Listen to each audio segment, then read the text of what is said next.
হে আমার বাবা, হে আমার সম্প্রদায়, আপনারা কার ইবাদত করেন? তখন তার জাতি বলল, না আবুদু আসনামান, আমরা মূর্তির ইবাদত করি, মূর্তি পূজা করি। তখন ইব্রাহিম আলাইহিস সালাম বলেছেন, হাল ইয়াসমাউনাকুম ইয তাদউন আও ইয়ানফাউনাকুম আও ইয়াদুরুন, তাকে যে আপনারা ডাকেন সে কি ডাকলে শুনতে পায় এবং সে কি আপনাদের বিন্দুমাত্র উপকার করতে পারে, ক্ষতি করার কোনো ক্ষমতা তার আছে?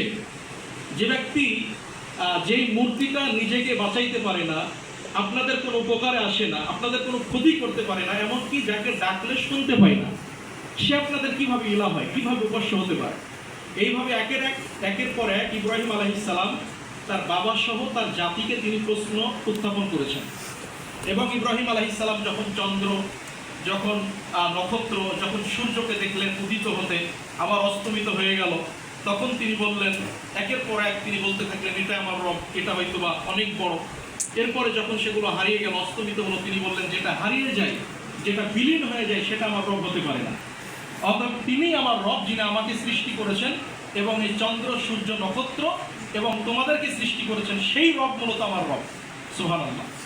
আল্লাহ রাব্বুল আলামিন ইব্রাহিম আলাইহিস সালামের বহু দাওয়াতের যেই সিস্টেম বা ইব্রাহিম আলাইহিস সালামের যে শিরকের বিরুদ্ধে অবস্থান, এটা পবিত্র কোরআনে তুলে ধরেছেন।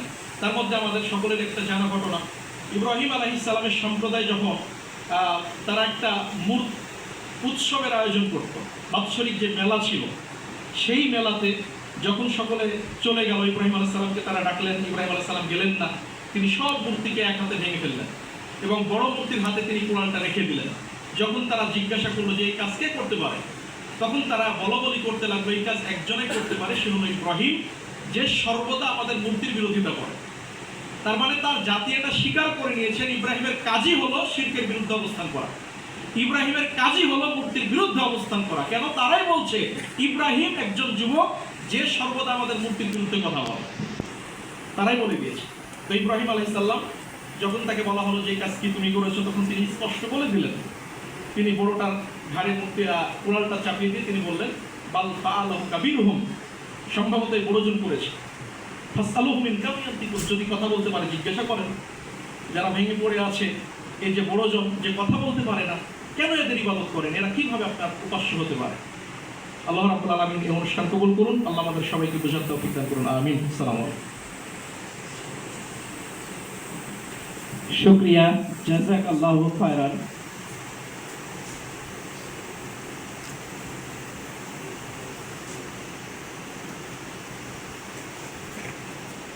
এ পর্যায়ে ঈমানের দৃঢ়তা ও অবিচলতা শীর্ষক বিষয়ে বক্তব্য উপস্থাপন করবেন আব্দুল মুহাইমিন সালাফি, পরিচালক আল মানার ইসলামী সংস্থা, রাজশাহী। মুহতারামকে তার বক্তব্য উপস্থাপনের জন্য বিনীত অনুরোধ করছি।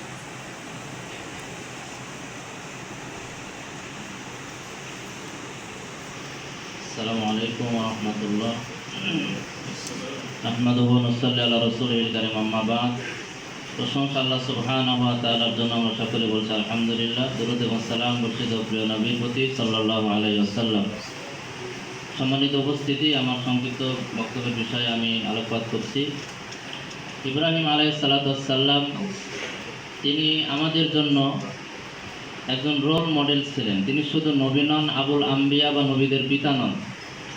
আল্লাহ সুবহানাহু ওয়া তাআলা তাকে শিরকের বিরুদ্ধে আপোষহীন সংগ্রামী একজন মানুষ করে এবং সারা জাতির জন্য আদর্শ করে তাকে প্রেরণ করেছেন। আল্লাহ সুবহানাহু ওয়া তাআলা বলছেন, ক্বাদ কানাত লাকুম উসওয়াতুন হাসানাতুন ফি ইব্রাহিম ওয়াল্লাযিনা মাআ, নিশ্চয় তোমাদের জন্য ইব্রাহিম আলাইহিস সালাম এবং তার সাথীদের মধ্যে রয়েছে উত্তম আদর্শ।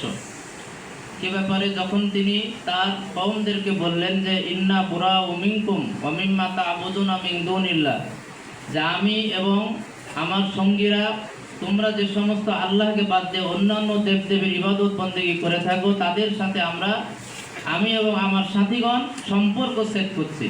মানে ওয়ালা এবং বারার যে বিষয়টা রয়েছে ইসলামে, তিনি সম্পর্ক সেটের মাধ্যম দিয়ে প্রমাণ করলেন যে তিনি শিরকের ব্যাপারে এবং তাওহীদের পক্ষে আপোষহীন এবং তিনি তার তাওহীদের উপরে একনিষ্ঠভাবে তিনি দৃঢ়তার সহিত আল্লাহ সুবহানাহু ওয়া তাআলা তাওহীদের জন্য লড়ে গেছেন।